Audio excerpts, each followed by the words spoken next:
আমি তো নদীর ওপারে ছিলাম। তো বাংলাদেশ থেকে যখন হিন্দুস্তান পাকিস্তান হয়, এটা বুড়িমার মুখে গল্প শোনা আমার। যখন হিন্দুস্তান পাকিস্তান হয় তখন ওনারা পাকিস্তান মান্দাতে সখীতলার ঝোল চালাতো।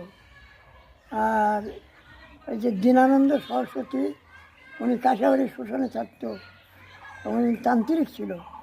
সারা বছর যে টাকা কামাতো ওটা মান্দায় নেবার সময় মান্দাতে যায় সখীতলার জলের মালিক ছিল, সখীতলা রান্দাবাড়ি করে লোককে খাওয়াতো।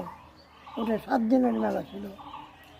আচ্ছা, তারপরে যখন হিন্দুস্তান পাকিস্তান হয়ে যায় তখন উনি স্বপ্নে দেখে যে দীনানন্দ রে, তুই আমাকে থানের থেকে মাটি নিয়ে যা, বালুরঘাটে চক ভবানী গোবিন্দ মল্লিক নামে এক মল্লিক আছে, সে তোমাকে সম্পত্তি দিবে, ওইখানে তুমি আখড়া করবে। তো ভারতে তখন ভারতে হ্যাঁ, ভারতে। হ্যাঁ হ্যাঁ, তারপর কি হলো? তখন ওই ওই মল্লিক পাড়া, ওইখানে গোবিন্দ মল্লিকের বাড়ি। তখন ওর বাড়িতে সন্ন্যাসের স্থান ছিল। তখন এসে বলেছে যে গোবিন্দ, তোমার নাম গোবিন্দ? বলে হ্যাঁ। তাই আমি তো স্বপ্নে আদেশে আসলাম, তো তুমি সম্পত্তি দিবা, তো তোমার সম্পত্তিতে আমি আখড়া করবো।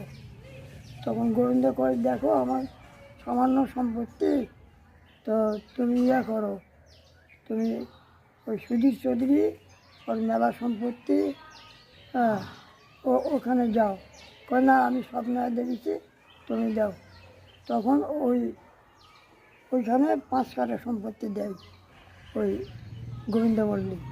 ওই 5 কাঠার উপরে তখন আখড়া করে আর মেলা হতো ওই লাহাবুরের সম্পত্তির উপরে। তো এখন কিছুটা এই যেই হোক, আগে তো এত পড়তো না, সামান্য সোনা সামান্য রূপা মেলা করে ওটা ওই লাহাবুরের কাছে থই, সেটা যখন দরকার হবে তখন গ্যাসের সাথে লাহোরে দেয়নি, ওই রাজেতে। তখন উনি চলে যাবে রায়গঞ্জে। তখন ওই গোবিন্দ মল্লিক উনি করছে, আমি কী করবো, আমার তার সম্পত্তি নাই। তখন ওইখানে উঠে বসা করতো নন্দমণ্ডল, এই সম্পত্তির মালিক। কত বছর ধরে এখানে মেলাটা হয়ে আসছে? এটা এইখানে কত বছর ধরে হচ্ছে ভারতে? ভারতে ধরো